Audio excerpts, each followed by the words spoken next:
আসসালামু আলাইকুম। কানিজ ফাতেমা লোপা স্বাগত জানাচ্ছি এনটিভির সন্ধ্যার খবরে। ক্রাউন সিমেন্ট শিরোনাম দেখছিলেন, এবারে নিয়ে যাচ্ছি পুরো খবরে।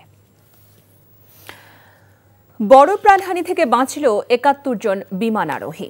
কক্সবাজার থেকে ছেড়ে আসা বাংলাদেশ বিমানের একটি ফ্লাইটের চাকা খুলে নিচে পড়ে যায়। পরে রাজধানীর শাহজালাল আন্তর্জাতিক বিমানবন্দরে জরুরি অবতরণ করে বিমানটি। পাইলটের দক্ষতায় কোনো হতাহতের ঘটনা ছাড়াই নিরাপদে অবতরণ করে বাংলাদেশ বিমানটি। নাজিবুর রহমান জানাচ্ছেন বিস্তারিত।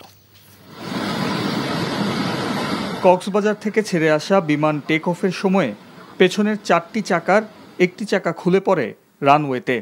বিমানটিতে তখন নারী ও শিশুসহ ৭১ জন।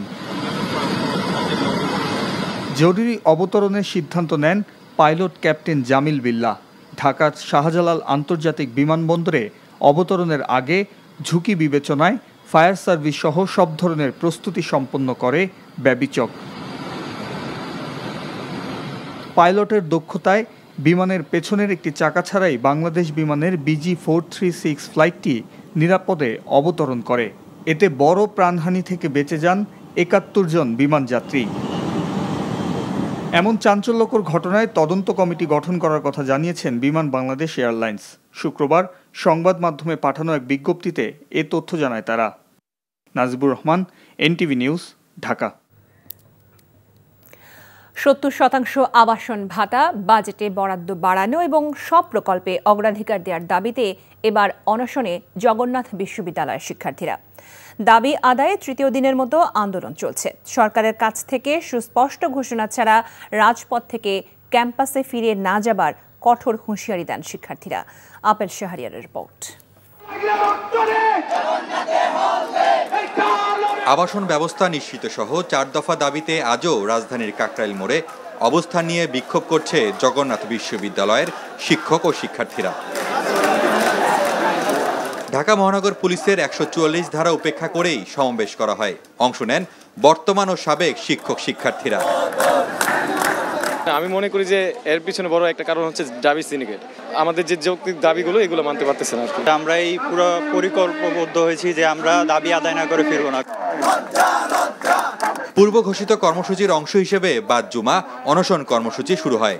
দাবি আদায় করেই ক্যাম্পাসে ফেরার সিদ্ধান্তের কথা জানানো হয়। সব সময় বৈষম্যের শিকার হয়ে সুযোগ সুবিধা থেকে বিশ্ববিদ্যালয়কে বঞ্চিত করা হয়েছে বলে অভিযোগ করেন অনেকে। চলমান আন্দোলনে ইতিবাচক কোনো আশ্বাস পাওয়া যায়নি বলে বলা হয়েছে। সরকারের নীরব ভূমিকার কঠোর সমালোচনা করেন শিক্ষক সমিতির সাধারণ সম্পাদক।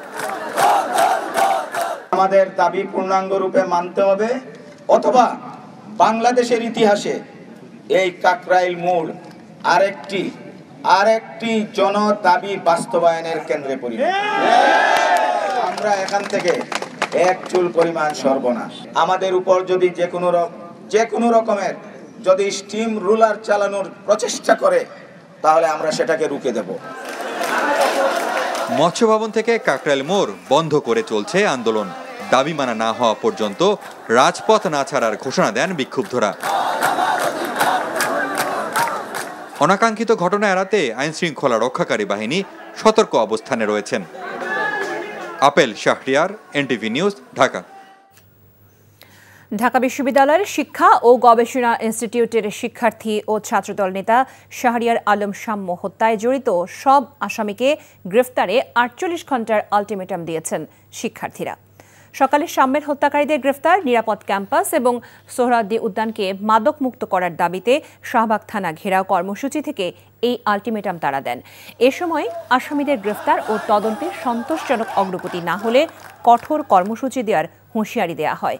সাম্যের সহপাঠী ও শিক্ষকদের অভিযোগ, শুরু থেকেই তদন্ত ও দোষীদের গ্রেফতারে অবহেলা করা হচ্ছে। পুলিশের ছত্রছায়ায় সোহরাওয়ার্দী উদ্যানে সন্ত্রাসীদের অভয়ারণ্যে পরিণত হয়েছে বলেও অভিযোগ করেন তারা। এ সময় সাম্যের হত্যাকাণ্ড নিয়ে রাজনীতি না করার আহ্বান জানান শিক্ষার্থীরা।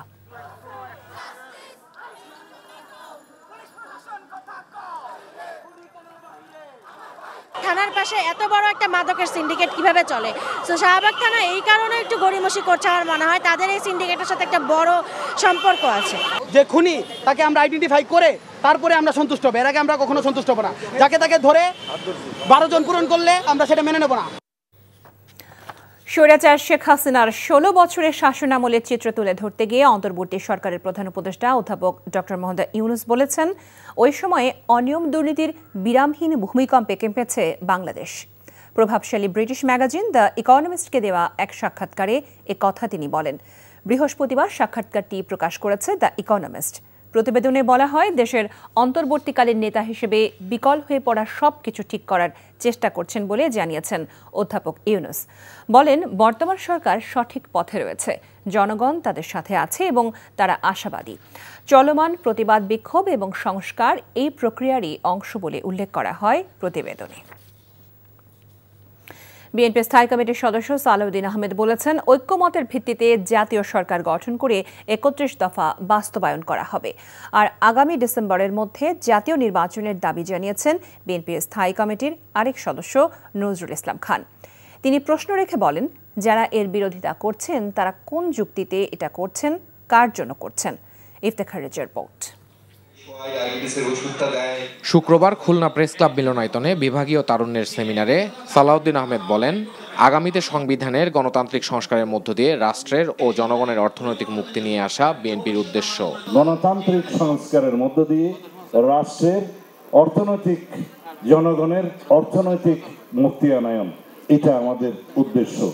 শুধু রাষ্ট্র কাঠামো সংস্কারের মধ্যে নয়, রাষ্ট্র কাঠামোর গণতান্ত্রিক সংস্কার, সংবিধানের গণতান্ত্রিক সংস্কারের মধ্য দিয়ে রাষ্ট্রের অর্থনৈতিক মুক্তি, জনগণের অর্থনৈতিক মুক্তি আনয়ন হচ্ছে আমাদের লক্ষ্য। একসাথে দল না করলেও শ্রদ্ধা। লেবার পার্টির প্রতিষ্ঠাতা মাওলানা আব্দুল মতিনের 29তম মৃত্যুবার্ষিকী উপলক্ষে জাতীয় প্রেস ক্লাবে আয়োজিত আলোচনা সভায় নজরুল ইসলাম খান বলেন, ঐকমত্যের মাধ্যমে জুন জুলাইয়ের মধ্যে সনদ তৈরি করতে পারলে ডিসেম্বরে নির্বাচন সম্ভব।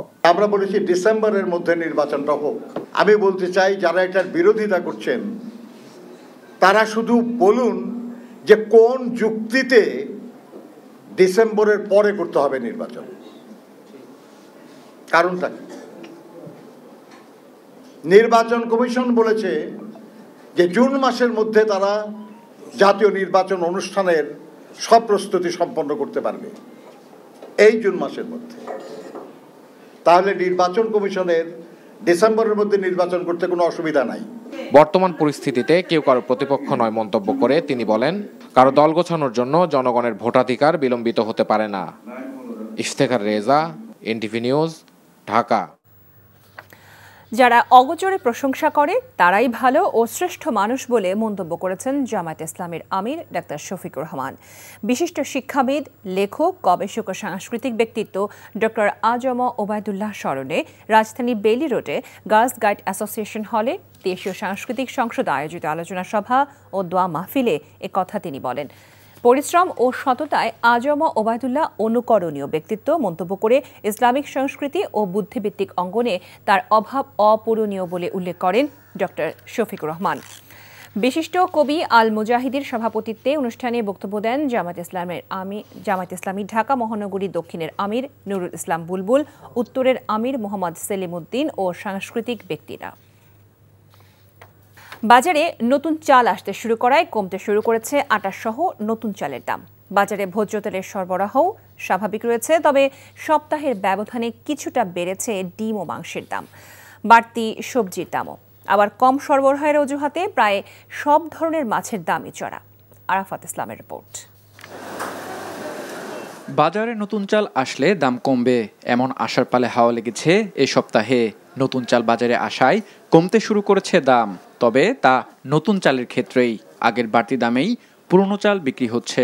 যেগুলো নতুন চাউলগুলো আসছে, যেমন 28, হাস্কি 29, মিনিকেট, এগুলো নতুন আসছে চাউল, এগুলা কেজি প্রতি 4-5 টাকা কমছে। দাম বাড়ার পর স্বাভাবিক হতে শুরু করেছে সয়াবিন তেলের সরবরাহ, তবে চাহিদার তুলনায় 1-2 লিটারের বোতল কম পাওয়া যাচ্ছে। এছাড়া আলু ও পেঁয়াজের দাম স্থিতিশীল রয়েছে, বাড়তি কিছু কিছু সবজির দাম। দন্দলেগুলা 70-80 টাকা, পটল 60 টাকা কেজি, উস্তা 60 টাকা 50 টাকা কেজি, তারপরে বরবটি 80 টাকা কেজি। ডজনে 5 থেকে 10 টাকা বেড়েছে ডিমের দাম। লাল ডিম 135 থেকে 140 টাকা আর সাদা ডিম 125 থেকে 130 টাকা ডজন। ব্রয়লার মুরগির দাম স্থিতিশীল থাকলেও অন্যান্য মুরগির কিছুটা বেশি দাম। এছাড়া গরুর মাংসের দাম কেজিতে 30 থেকে 50 টাকা পর্যন্ত বেড়েছে। যত কিনে আনি সেই হিসেবে আমরা বিক্রি করি। ওখানে যদি 20 টাকা বাড়ে আমাদের এখানে 20 টাকা বাড়ে, ওখানে 20 টাকা কমলে আমাদের এখানে 20 টাকা কমে। এটাই আমরা যদি ওনাদেরকে প্রশ্ন করি, ওনারা খামারের কথা বলে যে খামারে বাড়তি, এই জন্য আমরা বাড়াইছি। আমি একটা ছোটো দোকানদার, আমার যে 8-10টা মরে, তাহলে খামারে কত মুরগি মরতেছে, তো এসব দামটা তো বাড়বে। সামনে কোরবানি, ব্যাপারী মনে করেন কষা হয়ে গেছে, গরু বিক্রি করবো না, গরু বিক্রি করবো কোরবানিতে, যা কোরবানি দেয় তাদের কাছে গরু বিক্রি, এটার জন্য একটু দাম বেশি। নিত্যপণ্যের বাজার পরিস্থিতি নিয়ে মিশ্র প্রতিক্রিয়া ভোক্তাদের। সিন্ডিকেট ভাঙে আমরা কখনো বের হইতে পারি না। গরুর মাংসটা চাইলে ওরা কমাইতে পারে দাম, কিন্তু কখনোই কমাচ্ছে না, বরঞ্চ দিন দিন আরও বৃদ্ধি পাচ্ছে। সার্বিক দিক বিবেচনাপূর্বক আমার মনে হয় বাজার ব্যবস্থায় একটু মনিটরিং প্রয়োজন, যেন অন্তত আমরা মধ্যবিত্ত বা যারা নিম্নবিত্ত আছে তারা যেন একটু ভালোভাবে আসলে খেয়ে পরে বেঁচে যেতে পারে আর কি। এছাড়া ছোট বড় সব ধরনের মাছের দামই চড়া। কেজিতে 100 থেকে 200 টাকা পর্যন্ত বাড়তি দাম গুনতে হচ্ছে ক্রেতাদের। আরাফাত ইসলাম, এনটিভি নিউজ, ঢাকা। এই ছিল সন্ধ্যার খবরে। এই খবরের ভিডিও সহ আপডেট জানতে ভিজিট করুন NTV অনলাইন www.ntvbd.com। এছাড়াও এনটিভির জনপ্রিয় সব অনুষ্ঠান ও খবরের আপডেট জানতে ভিজিট করুন আমাদের ইউটিউব ও ভেরিফাইড ফেসবুক পেজ। রাত 10:30টায় রাতের খবর দেখার আমন্ত্রণ রইল। সবাইকে ধন্যবাদ এতক্ষণ সাথে থাকার জন্য।